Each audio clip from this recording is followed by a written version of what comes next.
Gloria a Dios. ¿Quién vive? Y a su nombre. Y a su pueblo.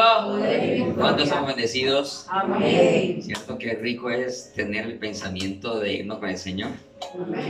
Bueno, Señor nos quería dejar pensando una vez más en su venida, que es lo más importante en las promesas, en nuestro diario, en nuestro vivir cristiano. Retomando un poquito las noticias, la verdad, mis hermanos, estamos en un mundo donde la guerra es a otro nivel. Eso es tremendo. Tremendo cómo explotaron esos víperes de todos estos terroristas, los radios de comunicación y otros elementos. O sea, hasta dónde alcanza la tecnología a convertirse en una guerra que uno no alcanza a imaginar. Pero esto no nos debe de sorprender a los que somos hijos de Dios, gracias amor, a los que amamos su palabra, porque estas cosas están escritas. Amén. Y debe de animar nuestro corazón a anhelarlo cada día más. No sé cuándo vendrá el Señor, lo cierto es que viene muy pronto. Amén. Y esta situación, yo no sé si ustedes lo recuerdan, pero si alguien les vive recordando y diciendo, que creo que deberían de recordarlo por la tanta insistencia, es que los conflictos de Israel no van a parar hasta que Cristo venga. Desde que Israel entró en los últimos conflictos, en esta última década especial, desde que cumplió los 70 años, Israel como nación, aumentaron los conflictos y desde ese entonces no ha habido tregua, no ha habido poder humano que pueda crear un acuerdo de paz y de seguridad en medio del Medio Oriente. ¿Sí? No ha habido todavía ninguna organización, ninguna entidad, ningún gobierno, ningún líder político, militar que haya podido lograr un cese de hostilidades en el Medio Oriente. Y déjeme decirlo, no lo va a haber hasta que Cristo venga y el anticristo cumpla su papel, su función de traer la tan ansiada y anhelada paz al Medio Oriente, con lo cual engañará al pueblo de Israel haciéndose pasar por el Mesías. Pero nosotros sabemos que es el falso Mesías.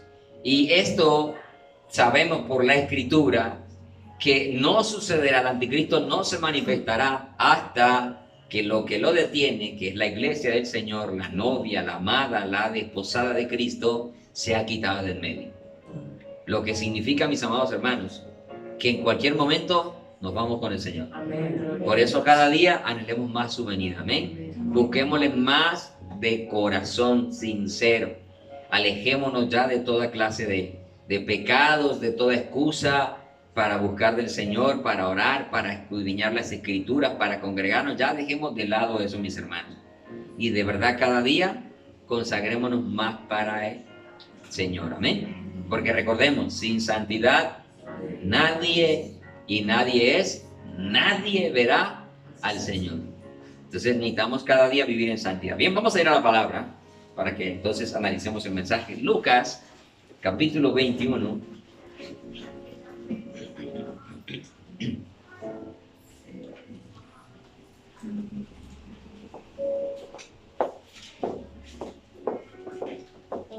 Lucas capítulo 21, versículo 24.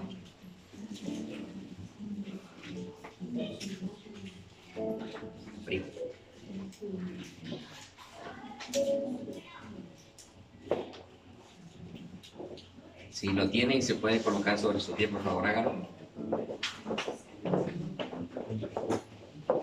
Bueno, Señor, sí, vamos a solucionar. Lucas capítulo 21, versículo 24. ¿Ya está ahí? Amén. Vamos a leer juntos, amén. Amén. Demos a la cuenta de 3, despacio, en primera, no en quinta. ¿Sí? Lucas 21, 24, a la cuenta de 3. 1, 2 y 3. Y caerán a filo de espada y serán llevados cautivos a todas las naciones. Y Jerusalén será hollada por los gentiles hasta que los tiempos de los gentiles se cumplan. Amén. Tome asiento, por favor. Este es el preámbulo a una serie de mensajes que el Señor anoche colocaba en mi corazón compartir, que está relacionado con las 7 fiestas de Israel. No vamos a hablar de las fiestas hoy de Israel, pero es el preámbulo y así lo sentía, porque las fiestas de Israel tienen un significado muy importante en la Escritura, y nosotros sabemos que toda la Escritura apunta a Cristo, ¿cierto que sí? Y vamos a hablar de esas fiestas, cómo se cumplieron en Cristo Jesús en su gran mayoría, y cómo algunas apuntan para algunos eventos que todavía no se han cumplido, y cómo el Nuevo Testamento nos deja ver el cumplimiento de estas festividades. Pero aquí hay algo interesante de lo cual vamos a hablar en esta mañana, bajo la gracia y dirección del Espíritu Santo y a la luz de su palabra, un tema titulado "El tiempo de los gentiles se ha cumplido". Aquí en este versículo leímos una frase que dice al final: hasta que los tiempos de los gentiles se cumplan. O sea, aquí vamos a analizar algo que el Señor Jesús, porque estas palabras salieron directamente de los labios de Jesús. No fue una inspiración hacia los profetas o hacia los apóstoles, sino palabras del mismo Jesús, o sea, de Dios mismo, ¿ven? Directamente de Él, que establecieron, que de hecho usted lee el capítulo, los versículos anteriores y luego los que continúan, y encontramos allí señales de ¿qué? Del fin de los tiempos. ¿Aló? ¿Estamos aquí? Sí. Porque los discípulos le preguntaron qué señal iba a haber del fin del siglo y de su venida. Y dentro de las cosas que Jesús habla, menciona esta frase, dando un límite para algo que iba a llevarse a cabo cuando los tiempos de los gentiles se cumplieran. Y vamos a hablar de hecho de eso. De hecho, es primera vez que voy a compartir este mensaje. En todos los años de ministerio no lo había compartido. O sea que el mensaje está fresquito, amén. Bien salido del horno, o sea, y espero que usted lo pueda comprender y disfrutar y todavía llevarlo a amar más la venida del Señor, porque realmente estamos a las puertas de irnos con Él, amén. Entonces, vamos a hablar un poco acerca de ese tiempo de los gentiles, si ya se cumplió o no se ha cumplido, o qué puede estar faltando por cumplirse. Debemos de resaltar algo que conocemos, ¿no? Cuando la Biblia habla de gentiles, está relacionándose a todo ser humano, a toda persona que no viene de la descendencia de Israel, de los hijos de Israel. ¿Ok? Todo lo que no viene de ese linaje, de esas 12 tribus, se considera gentil, porque no hace parte del pueblo de Dios, para que usted no se vaya a confundir o enredar y rapidito lo entienda. En pocas palabras, este pequeño remanente que está acá, ¿cuántos judíos? ¿Acá hay algún judío? Levante la mano. Ok, no, porque uno nunca sabe, nos falta el hermano que por ahí esté camuflado como judío, no sepamos, ¿cierto? O sea que si acá no hay ningún judío, todos nosotros somos ¿qué? Gentiles, ¿cierto? Por linaje, por descendencia. Entiéndase que ya en Cristo no hay judío, no hay gentil, no hay griego, no hay nada, ¿ok? ¿De acuerdo? Sí. Para que de pronto no terminemos confundidos. Pero por esa naturaleza, por ese linaje, por esa descendencia, todos nosotros gentiles, porque no pertenecemos a las 12 tribus de Israel. ¿Me comprenden? Por favor, ¿me estoy haciendo explicar? Sí, ok, claro. Perfecto. Entonces, Dios eligió un pueblo de los lomos ¿de quién? De Abraham. El pueblo de Israel viene por la elección que Dios le hizo a Abraham. Recuerda que Abraham vivía en Ur de los Caldeos y el Señor lo llamó, ¿cierto? Y le prometió una tierra y una descendencia que iban a habitar. De Abraham viene Isaac, de Isaac viene Jacob, y de Jacob vienen las 12 tribus de Israel. Jacob tuvo 12 hijos varones, aunque tuvo una mujer, 13. Pero de esos 12 hijos viene toda la descendencia del pueblo de Dios. De la tribu de Judá viene el linaje de nuestro amado Señor Jesucristo, ¿cierto? Por eso es el león de la tribu de Judá. Entonces, de esos 12 hijos constituidos en 12 tribus, se constituyó el pueblo de Dios, el pueblo por el cual Dios siempre ha cuidado, ha protegido, ha peleado, ha batallado. Y eso que pasa en el Medio Oriente, si usted ha consultado un mapa, ¿no? Si usted mira un mapa mundi, y usted comienza a buscar a Israel, si el mapa no es grande, usted no lo encuentra.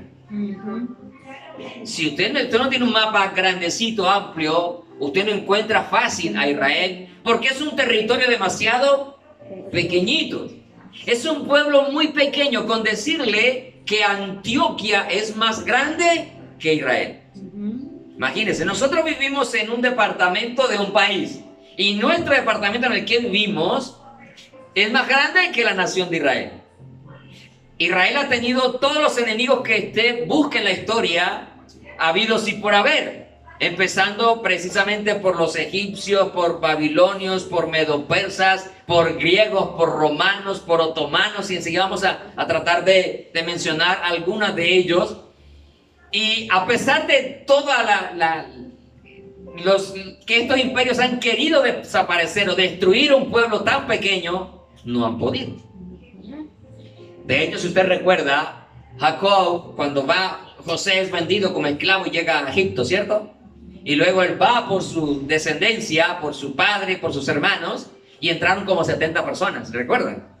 Ahí comienza a crecer el pueblo de Israel, y cuando los faraones quisieran matar a los primogénitos, a los varones, perdón, cuando nacieran, Dios protegió ¿a quién?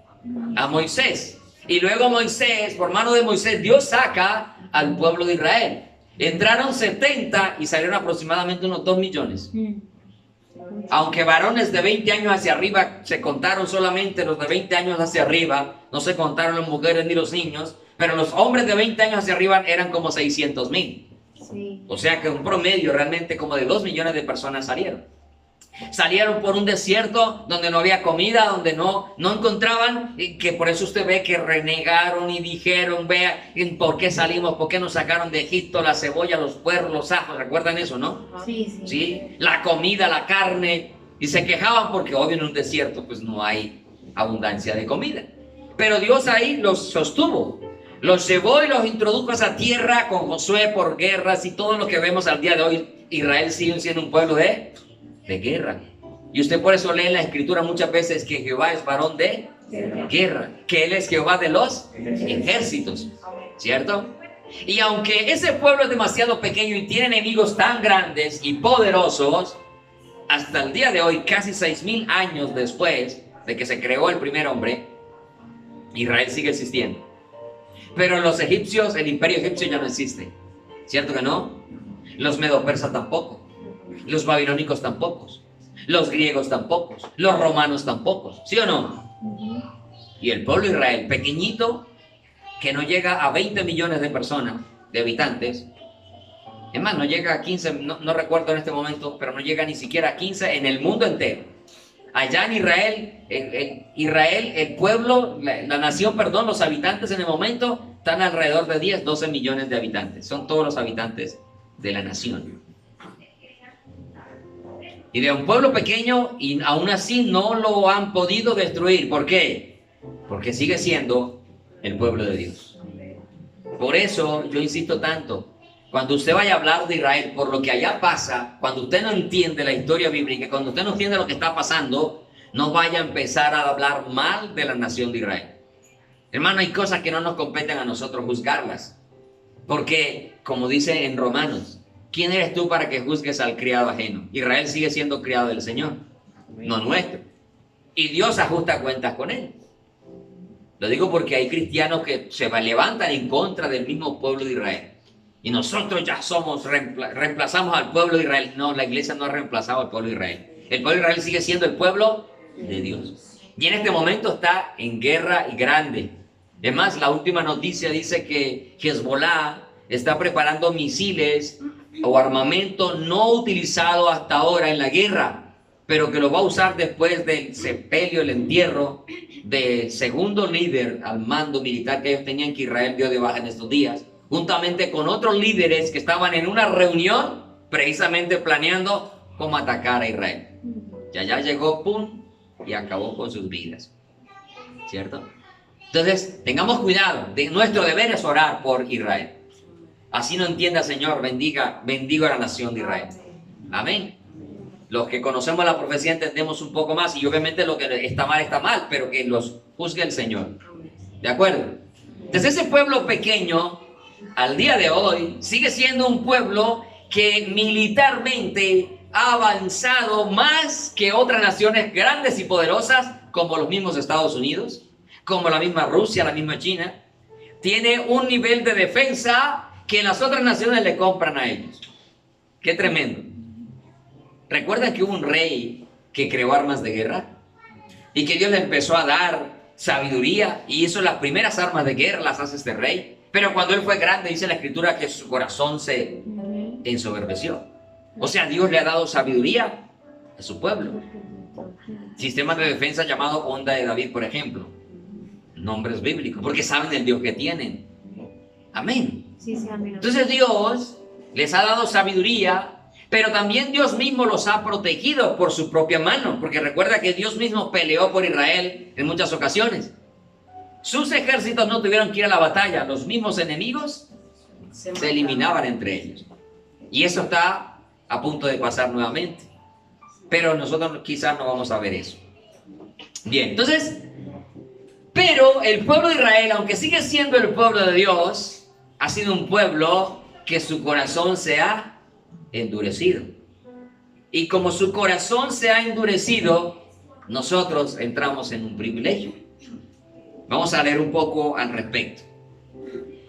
Como Israel es el pueblo de Dios, Dios fue a salvar a su pueblo. Amén.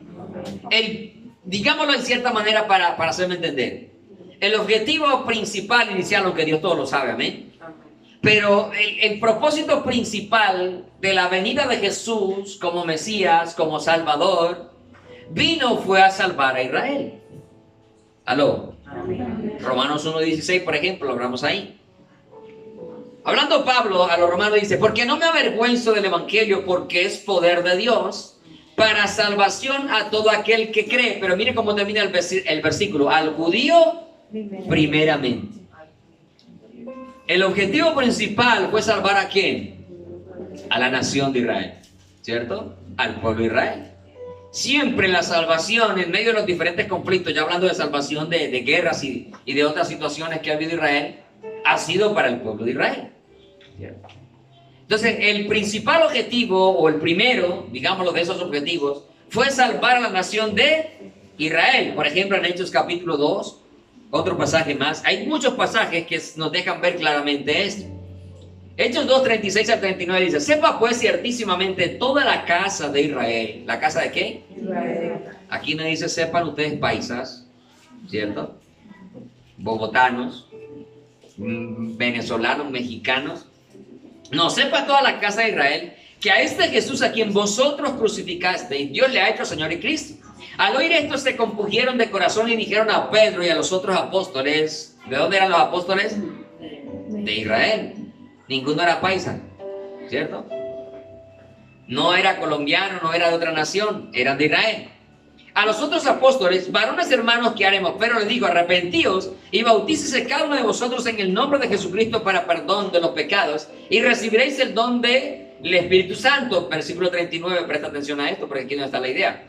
Porque para vosotros, ¿a quién estaba hablando Pedro? A los judíos, acabamos de leer, a la casa de Israel. Porque para vosotros es la promesa. ¿Para quién era la promesa? Para el pueblo de Israel. Y para vuestros hijos, o sea, para la descendencia, para el linaje. Y para todos los que están lejos, para cuantos el Señor nuestro Dios llamar. Entonces el objetivo principal o inicial de la salvación era para los judíos. Pero ¿qué pasó? Israel rechazó al Mesías. No aceptó a Jesús como Mesías. Rechazó ese regalo de salvación y en ese regalo de salvación entonces entramos nosotros. No es que Dios solamente iba a salvar a Israel, en el plan de Dios estaba la salvación para toda la humanidad. Pero entendamos eso, que Dios también tiene un orden para la ejecución de las cosas. Y los planes de Dios Dios es un Dios de orden, ¿cierto que sí? Allá dice 1 Corintios que todas las cosas deben de hacerse decentemente y con orden, porque Dios es un Dios de orden. Obviamente en el corazón de Dios estaba salvar toda la humanidad. Pero el principal objetivo, el primero de esos objetivos es la nación de Israel. Porque si no, Jesús hubiera nacido en otro lugar del mundo. pero las promesas eran para Israel. Los profetas le profetizaban ¿a quién? A Israel. Obviamente cuando Dios trae un juicio para otra nación, lo hace, pero ¿a qué profetas usaba? A los de su pueblo, a los de su nación. ¿Sí me estoy explicando? Ok, entonces estamos hablando de la nación de Israel que rechazó al Mesías como Salvador, como el ungido de Jehová. Mesías que ellos todavía siguen esperando. Ok, también hago el paréntesis. Todo judío cree en el Mesías, porque está escrito en la palabra esa promesa. Pero el 97% de los judíos no acepta que Jesús es el Mesías. Solo el 3% de la nación de Israel creen que Jesús es el Mesías. El otro 97% no lo aceptan. Pero no significa de que no sean mesiánicos.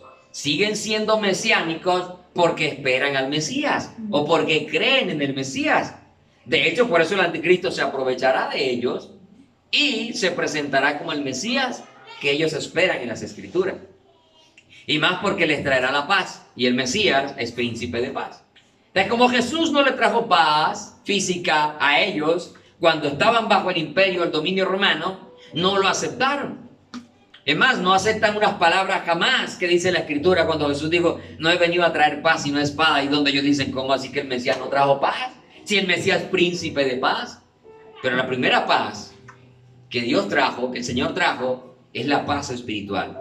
La que nos reconcilia con Dios. O sea, la verdadera paz. Porque al tener reconciliación con Dios, ya no hay condenación. Hermanos, eso nos da paz, ¿sí o no?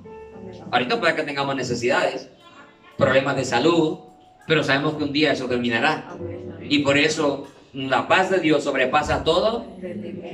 No nos atormentan esas situaciones al punto de llevarnos al desespero, a la depresión y querer quitarnos la vida.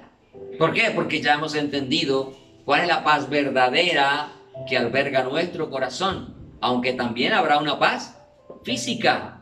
Ahora, cuando nuestros cuerpos sean transformados, habrá paz por completo. Amén. Vamos a un momento a Lucas capítulo 20, porque cuando Israel rechaza al Mesías... Agüita. Sí, mi amor, por favor. Dios procede a salvar a los gentiles o a los no judíos. Vamos a ir a Lucas capítulo 20. Devuélvase más bien porque no está en Lucas, ¿cierto? O no, ya cambió. Voy a leer un poco la parábola de los labradores malvados, o la narración de los labradores malvados.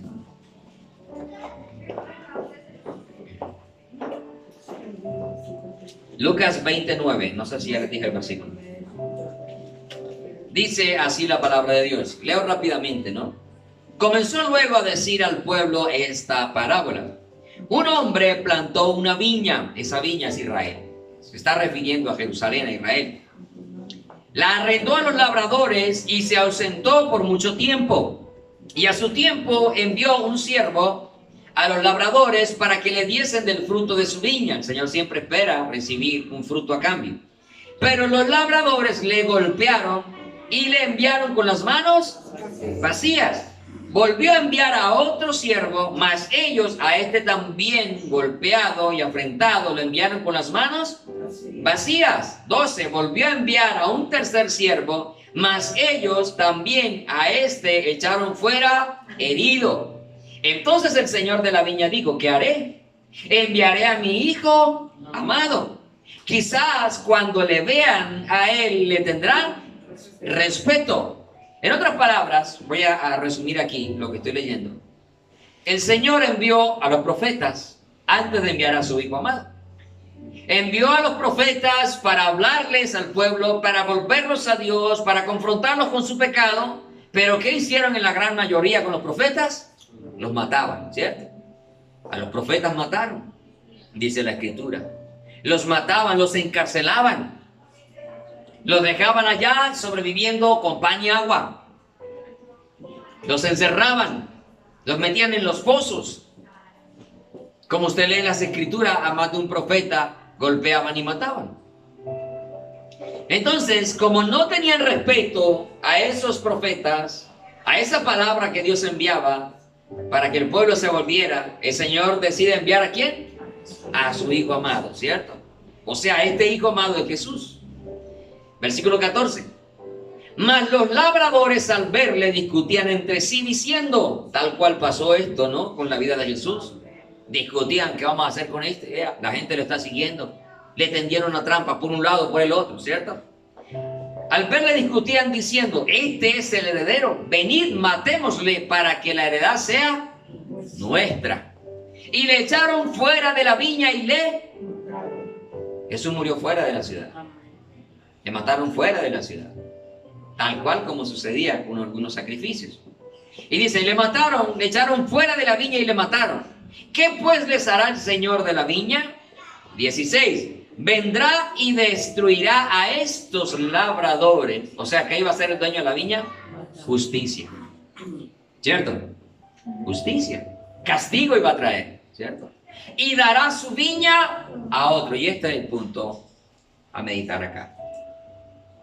Como a quienes se les encargó originalmente la labor de la viña para que diese fruto, no cumplieron con el deber porque no daban un fruto, maltrataban, golpeaban a los que eran enviados, como Jesús llora sobre Jerusalén y dice, tú que matas a los profetas que te son enviados.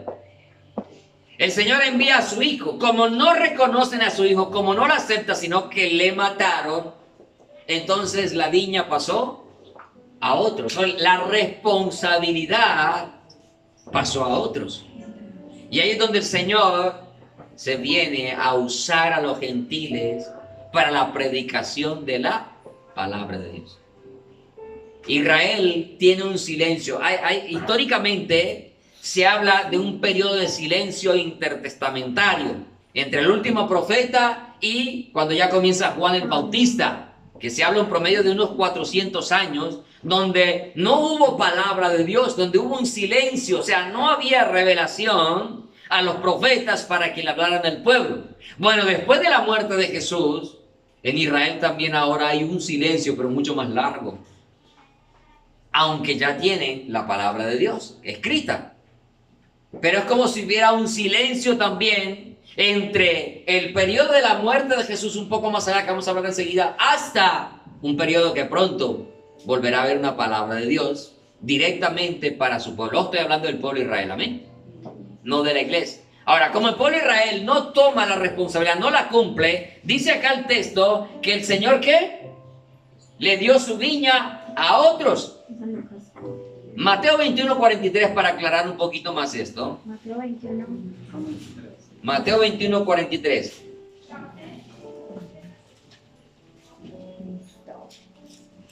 ¿Está mejor, cierto? Gracias, mi amor.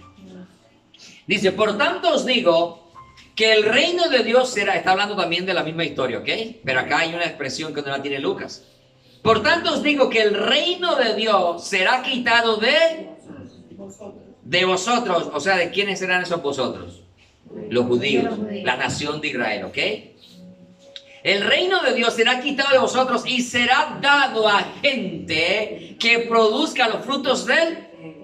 Hermano, ahorita quien está produciendo los frutos del reino somos los gentiles. Porque el 97% de los judíos no acepta que Jesús es el Mesías. Entonces nunca van a hablar de Él, no van a predicar de la salvación. Solo un 3%. Pero ese 3% cada día lo limitan también más. Y en Israel no se puede mencionar a Jesús. No se puede hablar de Jesús abiertamente, públicamente. Pero hay un 3% que está creyendo y cada día aumenta un poco más el número. Entonces, miren, será dado a gente que produzca los frutos del reino. En Hechos, capítulo, no vaya ya, capítulo 13, Pablo acostumbraba a ir los días de reposo a las ciudades y la gente se reunía para oír la palabra de Dios. Y cuando los judíos veían esto, se llenaban de celos y rebatían a Pablo, contradiciendo y blasfemando. Entonces Pablo y Bernabé, hablando con denuedo, dijeron, mire, presta atención a lo que dijeron en el versículo 46 de Hechos 13, dice, a la verdad era necesario que se os hablase primero la palabra de Dios a ellos, porque la salvación primero fue para el judío. Pero como rechazan al Salvador, le he quitado y dado a otro que produzca el fruto del reino. O sea, los gentiles, ¿cierto? ¿Sí me estoy explicando? Sí, amén. Dice, primero la palabra de Dios era que se hablase a ustedes, mas puesto que la desecháis y no juzgáis dignos de la vida eterna, he aquí nos volvemos a los gentiles. Por eso Pablo es llamado el apóstol a los gentiles. Sí, amén. Porque Pablo no fue usado para hablarle tanto a los judíos. Y cuando lo empezó a hacer en el principio, ¿qué pasó con los judíos? Le rechazaban. Usted ve que ayunaban para matar a Pablo. Sí. Cuando usted lee la escritura se da cuenta que ellos se propusieron ayunar para darle muerte a Pablo. Y cuando llegaban los que se oponían eran los judíos. Ahora Romanos dice, el tiempo no alcanza para leer tantos pasajes, pero en Romanos dice que ellos fueron endurecidos en parte. Ahorita vamos a leer un versículo nada más. Pero fueron endurecidos en parte. Ahora bien, como ellos no producen los frutos del reino, el Señor dice que se lo dio a gente que produjera esos frutos. Y esa gente somos los gentiles, la iglesia del Señor. La iglesia del Señor, si miramos el porcentaje que les acabo de dar ahorita, que el 3% de los judíos creen en el Mesías y el 97% no, significa de que la iglesia del Señor está compuesta por un 3% de judíos y un 97% de gentiles. ¿Sí me estoy explicando? ¿Estamos claros ahí? No usen calculadora para esto, ¿ok? Sí, porcentaje. O sea que la iglesia del Señor en su gran mayoría es gentil. Ahora presta atención a esto. Usted en el Antiguo Testamento lee que el Señor Jesús le dio carta de repudio o de divorcio a la nación de Israel. ¿Cierto que sí? Pero no se quedó solo. Se comprometió con los gentiles. Todos aquellos que ahora creen en Él. Y por eso somos la desposada del Señor, la gran mayoría somos gentiles, que aceptamos a Jesús como Mesías. Por eso nosotros esperamos ahora las bodas de Cordero. ¿Sí me hago entender? Sí, amén. Ok, no se vaya a ir para otro lado, ok. No se vaya a ir para otro pensamiento con lo que acabo de mencionar. Estamos hablando del ámbito espiritual, con Israel y con la iglesia del Señor. Entonces, puesto dice que vosotros desecháis y no juzgáis dignos de la vida eterna, y aquí nosotros nos volvemos a los gentiles, porque así nos ha mandado el Señor diciendo, te he puesto para luz a los gentiles, a fin de que seas para salvación hasta lo último de la tierra. Salvación hasta lo último de la tierra en los gentiles. Obviamente en todas las naciones, mis hermanos, existen judíos, por lo que acabamos de leer ahorita y por lo que vamos a mencionar enseguida. Volvamos a Lucas 21, ¿ok?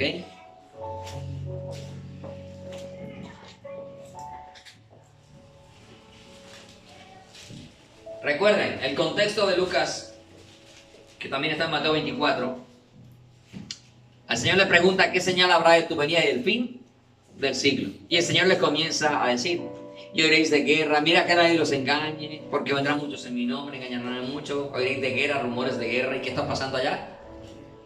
No solamente pasa guerra, también hay rumor de guerra.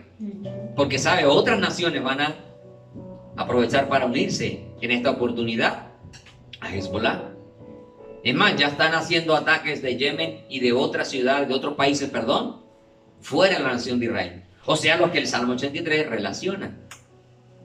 Creo que en esta oportunidad Irán puede tomar valor para unirse al ataque, porque entre esos que murieron, murió un alto mando militar iraní que estaba en esa reunión, mirando a ver cómo iban a hacerle daño a la nación de Israel. Mis amados, Cristo está a la puerta. Bueno, hay de guerra, rumores de guerra, habrán hambres, pestes, terremotos en diferentes lugares. Se levantará nación contra nación. Hoy en día vemos varias naciones en guerra, ¿sí o no? ¿Cierto? Allá Israel con un montón de naciones en guerra. Por allá Rusia con otra nación en guerra. Otras con rumores de guerra. Si nos vamos para allá, para el lado de China, para allá China con Pakistán, con la India, por allá también hay las Coreas entre ellas, ni se diga, ¿cierto? Alarmante, y con un loco al mando de una nación de esas. Impresionante. Ese sí no le va a importar que le digan no use armas nucleares. Ese apenas lo provoquen, es lo primero que va a hacer, ¿cierto? Pero mire, todo eso está escrito allí que iba a acontecer. Y llega el Señor avanzando y le dice a ellos en el versículo 24, ¿qué iba a pasar con Israel? Y caerían a filo de espada. Israel rechaza a Jesús como Mesías y viene entonces el cumplimiento de estas palabras de Jesús, que caerían a filo de espada. Esto se cumple en el año 70 después de Cristo. Jesús dijo estas palabras que de hecho en Mateo 24 usted lee cuando a Jesús le dice, uy, mira los edificios del templo, ¿cierto? Hermosos. Y la respuesta de Jesús, no quedaría piedra sobre piedra que no sería derribada. En el año 70, usted puede consultarlo en la historia, un emperador llamado, los romanos, un emperador llamado Tito, llega, sitia la ciudad y destruye la ciudad y destruye el templo. Y la nación de Israel comienza a ser dispersa y cae la nación como tal. Dice en el versículo 24, caerían a filo de espada y serían llevados cautivos a todas las naciones. Hermano, no hay nación donde no haya judíos. Los judíos están regados en todo el mundo a causa de haber rechazado a Jesús como Mesías. Cuando usted lee el Antiguo Testamento se da cuenta que Dios les prometió que si no obedecían a sus mandatos, a su palabra, Dios los iba a esparcir a los cuatro vientos de la tierra, a los cuatro extremos de la tierra. Serían llevados cautivos a todas las naciones. En esa época, algunos fueron llevados literalmente como esclavos, cautivos. Pero hoy, aunque ya no son esclavos, como antes, están cautivos. ¿Sabe por qué están cautivos? Porque no es la tierra que ellos saben que Dios les prometió. Los judíos que viven en Colombia viven muy bueno. De hecho, no conozco literalmente a judíos, pero llegué a tener contacto con judíos cuando trabajaba con las plataformas. Y no conocí a un judío que no fuera adinerado. Y acá en Colombia, cuando tú eres del extranjero, vives muy bueno. Porque el dólar, porque las otras monedas, acá cogen un mayor valor, ¿cierto? Sí. O sea, un ejemplo, ¿no? Ser ciudadano americano y vivir acá, wow. Rico, ¿sí o no? Una pensión de Estados Unidos acá es ser rico acá, aunque no tenga mucha plata. Pero estamos hablando de muchos millones sentados. ¿Sí? Aunque ellos acá viven bien, viven cómodos, ellos se sienten cautivos, porque la tierra que está escrita como promesa para ellos no es Colombia, es allá en el Medio Oriente, es allá donde está Israel. Y usted llegó a ver un momento donde los judíos empezaron a volver a su territorio. ¿Cuántos conocen o recuerdan a David Diamond? Amén. Judío, nacido en Bolivia, que vivió también muchos años acá en Bogotá, que tuvimos el gran honor y privilegio de tenerlo también en la congregación, en 2 oportunidades creo. Sí. ¿Lo recuerdan? Amén. Mire, judío, cristiano y todo. ¿Y a dónde terminó viviendo? Está. Allá está. Él es el que me mantiene actualizado con las noticias de primera mano de lo que está pasando allá. Porque esas promesas están escritas en el Antiguo Testamento, de que ellos iban a volver otra vez allá, y allá están volviendo cristianos y no cristianos. Están volviendo al territorio que les fue prometido, ¿cierto? Serían llevados cautivos a todas las naciones, fueron llevados cautivos. Jerusalén fue pisada por los gentiles hasta, mire cómo dice el versículo, sigamos leyendo el 24, caerán a filo de espada, serán llevados cautivos a todas las naciones, y Jerusalén será hollada, pisada, habitada por los gentiles. Y aquí es donde quiero resumir un poquito la historia de la nación de Israel, desde la época, digámoslo así, de Jesús para acá. Varias cosas que usted puede buscar, ¿no? Yo no le voy a hablar acá de la historia como tal. Usted la puede investigar bien en la internet y leerse y documentarse de todas las cosas que ha vivido la nación de Israel. Es más, la puede buscar desde el origen, desde que Josué entró allá con las 12 tribus de Israel.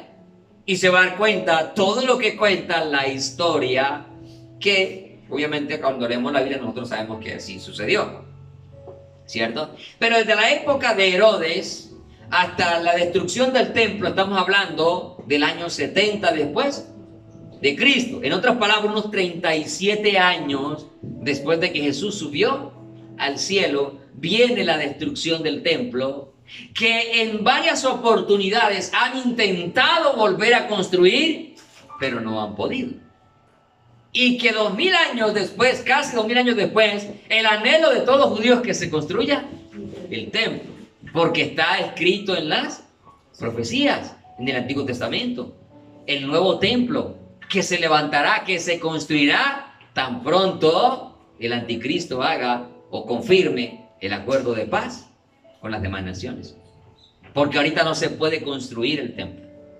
Ahora, de esa época más o menos, luego llega otra época con diferentes periodos y tiempos donde se vivieron varias cosas, que se llama Aelia Capitolina entre el 135 y el 324, la época bizantina del 324 al 638, la conquista persa, el periodo árabe antiguo del 638 al 1099, periodos de cruzadas, del periodo de que mameluco, otomano, británico, que es hasta donde comienza el retorno de los judíos a la nación de Israel en el año de 1948. O sea, Jerusalén no estuvo dominada ni habitada, aunque vivían judíos, pero vuelven y los esparcían, otra vez los sacaban, los mataban. Aunque vivían judíos, no estaban dominadas por judíos. Los que la gobernaban eran otras naciones, otros pueblos, otros reyes, otros gobernantes. Y aquí es donde vamos a lo que sigue en el versículo. Hasta que los tiempos de los gentiles se cumplan. En 1948 comienza el gobierno ya de los judíos sobre Jerusalén, sobre el territorio que Dios le prometió a Abraham, a Isaac y a Jacob. Y de 1948 a hoy van 76 años. Donde la nación, el territorio, dejó de ser dominada por los gentiles. Aunque ahora la dominan judíos, es un territorio que no ha tenido paz ni tranquilidad desde 1948 para acá. O sea, que el tiempo de los gentiles, del dominio de ese territorio sobre los gentiles, ya ha finalizado. El dominio. Pero ahora bien, la Escritura nos habla de una plenitud de gentiles para ser salvos. O sea que lo uno está como relacionado con lo otro. Vamos un momento a Romanos capítulo 11. ¿Sí me estoy explicando? Sí, amén. Pero los tengo arrullados, parece, ¿no? No está muy claro todo. Quiero leer este versículo 24 antes de leer Romanos 11, 25. En otra versión, este versículo de Lucas 21 dice: los matarán a espada, serán enviados cautivos a todas las naciones del mundo, y Jerusalén será pisoteada por los gentiles hasta que el tiempo de los gentiles llegue a su fin. O sea, el dominio de los gentiles sobre ese territorio de Jerusalén llegó a su fin en 1948, porque ya empieza a gobernar allí de los primeros gobernantes. Bueno, no sé cómo pronuncia, Ben Gurion, algo así. Fue de los primeros que empezó a gobernar Israel. Pero Israel entró en guerra. Hoy se declara nación. Hoy comienzan a volver y al día siguiente, o sea, el 15 de mayo, ya Israel estaba en guerra con los árabes. Y luego viene la famosa guerra de los 6 días del 67, cuando recuperan a Jerusalén Este. O sea, toda la capital quedó unida porque estaba dividida. Pero lo más tremendo es que volverá a dividirse, mis hermanos, dentro de muy poco. Y creo firmemente, por lo que entiendo en las Escrituras, que será dividida cuando el anticristo confirme el acuerdo de paz y seguridad. Palestinos tengan su territorio, tengan su nación, capital Jerusalén. Ustedes, judíos, sigan siendo nación con la mitad de Jerusalén como capital. Pero bueno, en otra oportunidad pronto profundizaremos al respecto. Pero vamos a Romanos 11, 25. La salvación que espera a Israel sucederá más pronto de lo que quizás podemos imaginar. Dice en Romanos capítulo 11, versículo 25. Porque no quiero, hermanos, que ignoréis este misterio, para que no seáis arrogantes en cuanto a vosotros mismos. No nos sintamos orgullosos de creernos que nosotros somos mejores que ellos. Cuando usted lee todo el contexto de este capítulo, Pablo está precisamente trayendo a colación a los judíos y a los gentiles. Y está llevando al cristiano a no creerse mejor que ellos porque han sido cortados o endurecidos. Y nosotros, siendo olivo silvestre, hemos sido injertados en el rico olivo. Que no nos vayamos a ir en contra de Israel, porque si las ramas naturales fueron desgajadas, mucho más nosotros, que no somos de ese olivo natural. No quiero entonces que seáis arrogantes, para que no seáis arrogantes en cuanto a vosotros mismos, que ha acontecido a Israel endurecimiento en parte hasta que haya entrado la plenitud ¿de qué? Los gentiles. Nótese la misma frase o parecida frase en Lucas 21:24, hasta que los tiempos de los gentiles se... O sea que aquí hay dos cosas. Una, el dominio sobre el territorio de Israel, pero otra, que habrá un número de gentiles que van a ser salvos. No sabemos el número de los gentiles. Ok, nos falta que comience a echar cuenta, como una religión por ahí dice que solo 144,000, ¿cierto? Imagínense, solo 144,000 va a ser salvo, ya nosotros que vamos a estar en la lista. Con tanta gente que ha pasado por esta vida, ¿sí o no? Imagínense, 2000 años después. Serían tan malos que no alcanzaron a sumar 144,000. No, yo no creo. Más malos hemos sido nosotros, ¿cierto que sí? No, aquí parecen angelitos, mira. ¿Sí? Pero vuelvo a esto, miren. Hasta que la plenitud hasta que haya entrado la plenitud de los gentiles. Y luego, 26, todo Israel será. Por eso no podemos ser arrogantes contra Israel. Porque la promesa de salvación sigue vigente para él.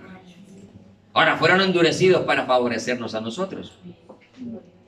Y déjenme decirle, mis hermanos, si ese dominio de la nación de Israel ya se ha cumplido, de los gentiles sobre la nación de Israel, sobre Jerusalén se ha cumplido, hermanos, yo creo que también está por cumplirse la plenitud de los gentiles. Ahora, esa plenitud de los gentiles, para mí, creo que se cumple en la gran tribulación. ¿Por qué, pastor, dices eso? Porque vemos en Apocalipsis que hubo gente, una multitud, dice Juan, que vio una multitud que nadie podía contar. Y le preguntó al Señor, ¿y esos que están con ropa blanca, con vestidura, quiénes son? ¿De dónde han venido? Y el texto dice, estos son los que han salido de la gran tribulación. Y luego vemos que dice que es de toda tribu, lengua, pueblo y... O sea que no eran exclusivamente judíos. O sea que la plenitud de los gentiles se cumplirá en la gran tribulación. Pero lo cierto es que ese número ya debe estar por cerrarse, porque ya finalizó el dominio de los gentiles sobre Jerusalén. Y por eso el texto dice, hasta que se cumplan los tiempos de los gentiles. Amados hermanos, yo creo firmemente que nosotros somos la última generación, bíblicamente hablando. Que nadie puede decir cuándo acaba. Y vuelvo a esto, me da dolor ver cómo todavía se siguen levantando predicadores dando fechas para la venida del Señor. Y luego no se cumple. ¿Y sabe qué es lo que me da más tristeza? Que todavía hay gente que siga defendiendo estas mentiras. O sea, ¿cómo podemos defender la mentira? Mis hermanos, la mentira no puede defenderse. Quien defiende la mentira no es hijo de Dios. ¿Qué dijo Jesús? Que de dónde venía la mentira. ¿Quién era el padre de la mentira? Entonces no podemos defender la mentira. Si tú te equivocas en algo, ¿cuál es tu deber como cristiano? Reconocer que te equivocaste, ¿sí o no? Pedir perdón, ¿sí o no? Y apartarte del error, ¿o no? Ay, no, me equivoqué, pido perdón, pero yo sigo creyendo que viene tal día. No me estoy apartando entonces, ¿cierto? Entonces el deber es reconocer, pedir perdón. Obviamente el deber nuestro es perdonar. Pero presta atención que ahora seguro sale con otra payasada más. Porque hasta ahora no ha dado la cara, ¿no? Ya está diciendo que los enemigos cayeron, que lo verán y que pronto se manifestará. O sea, hasta dónde la gente puede defender lo indefendible por la palabra de Dios. Pero esto nos deja ver también que todo esto es cumplimiento de la Escritura. Porque al final de los tiempos vendrían hombres que escucharían espíritus engañadores y doctrinas de demonios. Hermano, la fecha del arrebatamiento nadie la puede dar. Es que es tan claro que nadie sabe el día Nadie sabe la hora, pero nosotros conocemos las características del tiempo. Y esto hace parte de esas características del tiempo. De hecho, la palabra tiempos aquí en Lucas 21 es la misma palabra kairos que usa Pablo en otros pasajes, y en especial hablando precisamente de la venida del Señor en 1 Tesalonicenses. Dice que no tiene necesidad de que se nos enseñe, en el sentido de que la venida del Señor está cerca, porque nosotros conoceríamos el tiempo y las características de esos tiempos. Las características son guerra, rumores de guerra, pero la característica principal, ¿sabe cuál es? Devuélvase a Lucas, capítulo 21. Y en el mismo capítulo encontramos la respuesta a este interrogante: ¿cómo sabemos que el tiempo de los gentiles se ha terminado o se está terminando? Se ha terminado en el sentido del dominio sobre Jerusalén de los gentiles, ¿ok? Hasta 1948 con los británicos, ahí finalizó el dominio de Jerusalén sobre los gentiles y comienza el dominio sobre los mismos judíos, gobernantes, presidentes, primer ministro. Pero ¿cómo entendemos que sí realmente estamos viendo que ese tiempo ha terminado? ¿Y cómo podemos entender nosotros que esta plenitud que Pablo habla en Romanos 11 de los gentiles también está por acabar? Bueno, es que lo uno no lo podemos separar de lo otro, porque Jesús dijo acá en Lucas 21 también, miren, versículo 29, ¿no? ¿Ya está ahí? Amén. Volvemos a la parábola de la higuera, mis hermanos, que es indiscutible esta señal tan tremenda que Jesús dio. O sea, era lo que iba a nosotros a ayudarnos a entender. En Daniel capítulo 12, usted lee y dice que las palabras del libro iban a ser cerradas porque no eran para ese tiempo, pero que los entendidos entenderían. O sea, cuando fuera a llegar ese tiempo, se iba a comprender lo que por miles de años no se iba a comprender. De hecho, Daniel es un libro escrito aproximadamente 600 años antes de Jesús. O sea que estamos hablando de que las profecías de Daniel tienen más de 2500 años, ¿cierto que sí? Un buen matemático sabe eso. No, mentira, no necesita ser un buen matemático. Si estamos en el 2024 y fueron 600 años antes, entonces estamos hablando de 2624 años, ¿sí o no? Profecías muy antiguas. Y él dijo: no, Daniel, tú no las entenderás, tú descansarás en paz.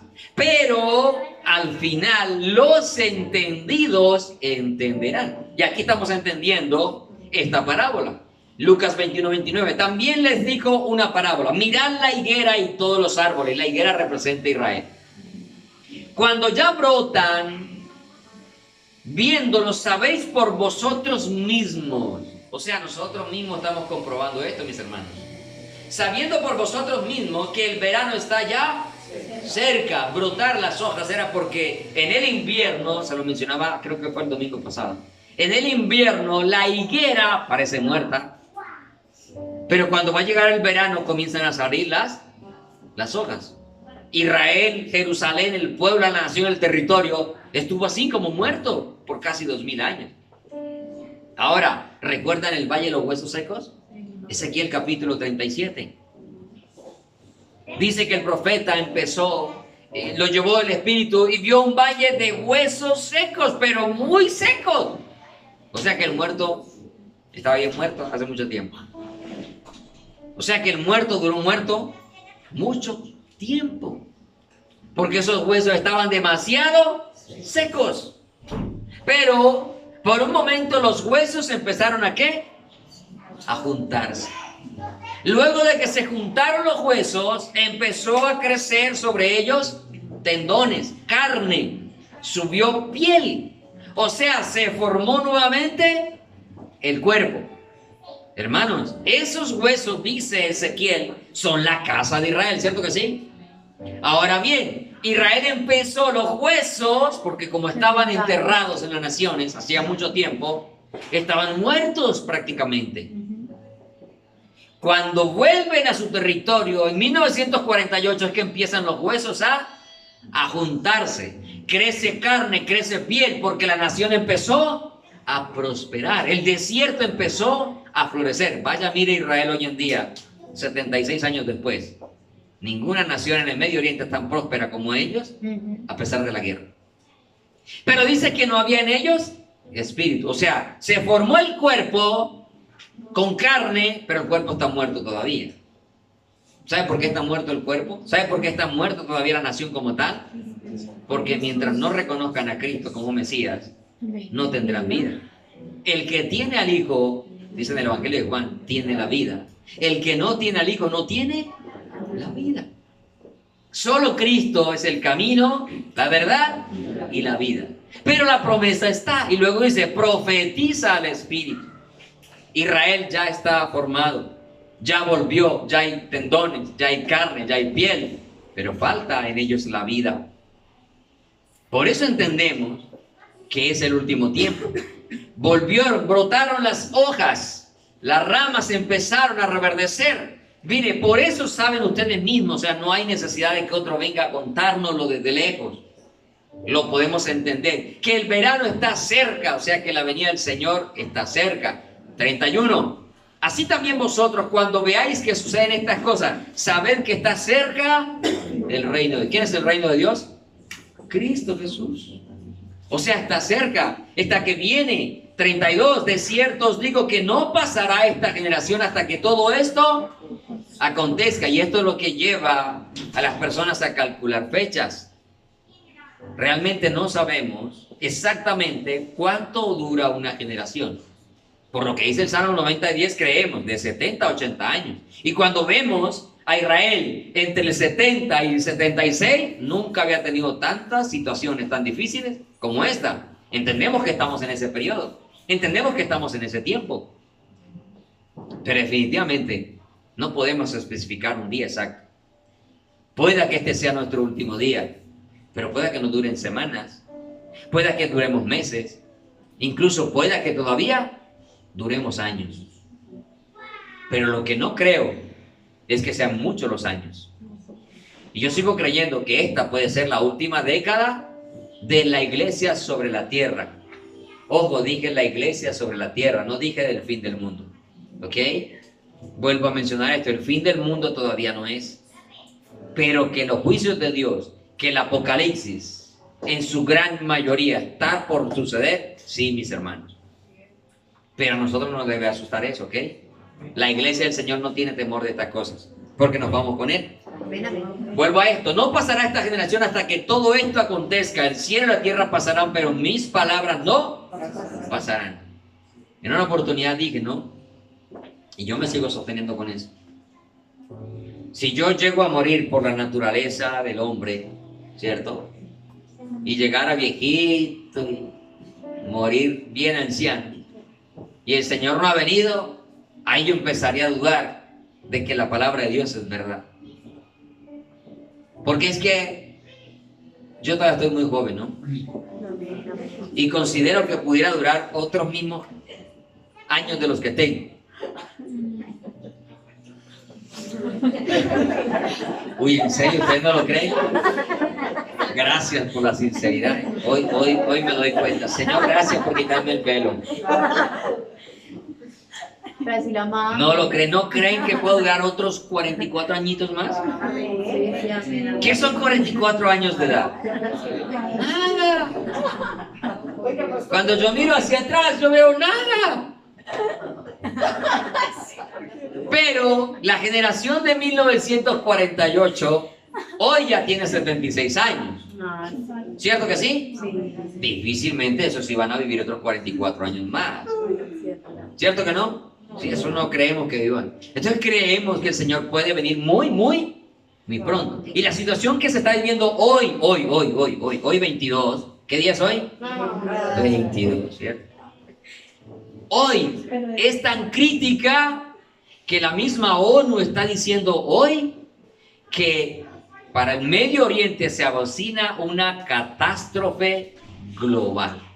O sea, no tiene precedente, no va a tener precedentes históricos. Hermanos, estamos a las puertas de irnos con el Señor. Aquí no salga ahorita asustado, qué miedo. Porque uno cuando habla de estas cosas, yo no sé por qué los evangélicos se asustan cuando uno habla de esto. Si la Biblia dice, alegraos, porque la redención está cerca. Yo creo que un cristiano que se asusta por esto es porque todavía no vive como verdadero cristiano. Pero si vivo como verdadero cristiano, que se caiga al cielo hoy, mis hermanos. Ay, sí. ¿Aló? Sí, Ya vi que aquí no. Aquí falta todavía. No nos queremos ir. Hermano, que se caiga lo que sea. Si un misil de esos se desvía y cae aquí, que caiga. Nos vamos con el Señor. ¿O no? Sí, sí. No, hay otros que dudar, hay otros que como que no y no, que no explote todavía. Ay, todavía no me he casado, dicen algunos. Ay, todavía no terminé la universidad. Ay, la pensión no me ha llegado, ¿cómo así? Hermano, ¿considera usted mejor eso que hice para el cielo? Uy, no ha entendido lo que es el cristianismo realmente. Ahora, usted no va a anhelar que, uy, que me caiga ahorita un bombazo en la cabeza, Señor, para irme. Tampoco, ¿cierto? Ay, que tengo que disfrutar la vida, hermano. Si la vida la vamos a disfrutar es allá, hermano. Allá donde empieza el verdadero disfrute. Saber que no hay llanto, no hay dolor, no hay preocupación, no hay enfermedad. Que esa factura de EPM no está llegando todo el tiempo. Usted paga una y ya le llegó la otra. Como es de aburridor eso, ¿no? Uno dice, pero ya acabé de pagar y ya está ahí otra vez. ¿Ya? Entonces no pasará esta generación hasta que todo esto acontezca. Esto, mis hermanos, por el tiempo en que estamos, que vivimos, que a propósito, ¿no? Comenzando el mes, porque el año nuevo en Israel empieza en octubre. Comenzando el año nuevo, pueden pasar otras catástrofes impresionantes. Estamos viendo señales en el cielo, cometas del siglo, situaciones en la astronomía que se vuelven un espectáculo para la gente, pero para mí y para usted, que creemos en la profecía bíblica, son señales de Dios. Son alertas del Señor que nos dice, hey, vengo pronto. Despiértate tú que duermes, levántate de los muertos y te alumbrará, porque ya es hora, como dice en Romanos 13, de despertar, mis hermanos, de levantarnos del sueño, porque ahora está más cerca nuestra salvación que cuando creímos. Cada día estamos más cerca de irnos con el Señor. Por eso, mis hermanos, tomemos, como vengo insistiendo, o el Señor insistiendo a través de mi vida, tomemos en serio este caminar cristiano. Tomémoslo en serio, ¿sí? Con sencillez, pero con seriedad, mis hermanos. Jesús está que viene por su iglesia. No dejemos de orar, no dejemos de velar, no dejemos de congregarnos. Animémonos a hacerlo. Y amemos la venida del Señor. Que el Señor nos ayude a mantenernos firmes para poder seguir siendo parte de la plenitud de gentiles que será arrebatada. Porque la mayor parte de la amada desposada del Señor es gentil. Triste para Israel, pero dichoso para nosotros. Israel, todo Israel será salvo. No lo terminé de leer. Romanos 11:26. Y luego todo Israel será salvo, como está escrito, vendrá de Sión el libertador, que apartará de Jacob la impiedad, y este será mi pacto con ellos cuando yo quite sus pecados. Leo el versículo 25 en otra versión y con esto finalizo. Mis amados hermanos, quiero que entiendan este misterio para que no se vuelvan orgullosos de ustedes mismos. Usted sabe que muchas veces uno dice, me prefirieron a mí que a ti. Se siente uno como que ahí todo encrespado, ¿cierto? ¿Cierto que sí? En ocasiones pasa. Nunca se sienta orgulloso de que haya tenido un privilegio más que otro. Nunca se sienta orgulloso de eso. Recuerda que en esta vida no traímos nada y sin duda nada podemos sacar. Si usted le ha ido mejor que a otro de sus hermanos, dele gloria a Dios, porque le fue mejor en la vida que a otros hermanos. Y con eso mejor que le está yendo, pues ayuda a ese hermano que no le ha ido mejor que usted. Y no se sienta orgulloso de lo que tiene. Porque vea, Dios hace... Estornuda al Señor en el cielo, si fuera que estornudar y todo se cae. ¿Sí me hice entender con mi parábola? Porque nada es nuestro, todo es de Él. Entonces no se sienta orgulloso, mire. Sigue diciendo el versículo, parte del pueblo de Israel tiene el corazón endurecido, pero eso solo durará hasta que se complete el número de gentiles que aceptarán a Cristo. Hay un número que Dios conoce, pero nadie sabe el número. No nos interesa conocer el número, nos interesa ser parte de ese número. Yo soy parte de ese número, diga yo también. Amén. Ahora, si somos parte, vivamos como cristianos. Amén. Y sigamos para adelante, mis hermanos. Vivamos la vida como si el Señor viniera hoy, pero también como si tardara 100 años más. Amén. Pero esperándolo cada día. Cada día anhele. Cuando abra sus ojos, diga: Señor, quiero verte en las nubes. Cuando se acueste: Señor, quiero despertar en las nubes. Quiere despertar en las nubes. Si usted le dice: quiere despertar en el cielo, aún le está pidiendo que se muera. Bueno. Pero si dice: quiere despertar en la nube, está pidiéndole que venga. Porque nuestro encuentro con Él no es en el tercer cielo, sino en las nubes. Amén. Ay, Señor, quiere despertar en el cielo. Ay, hermano, aquí tendremos que llorarlo entonces mañana. Diga: Señor, quiero despertar en las nubes. No sé si me hice entender también. Porque ese es nuestro anhelo. Inclinen su rostro, Padre. Te doy gracias, Señor, por tu palabra en esta mañana una vez más. Que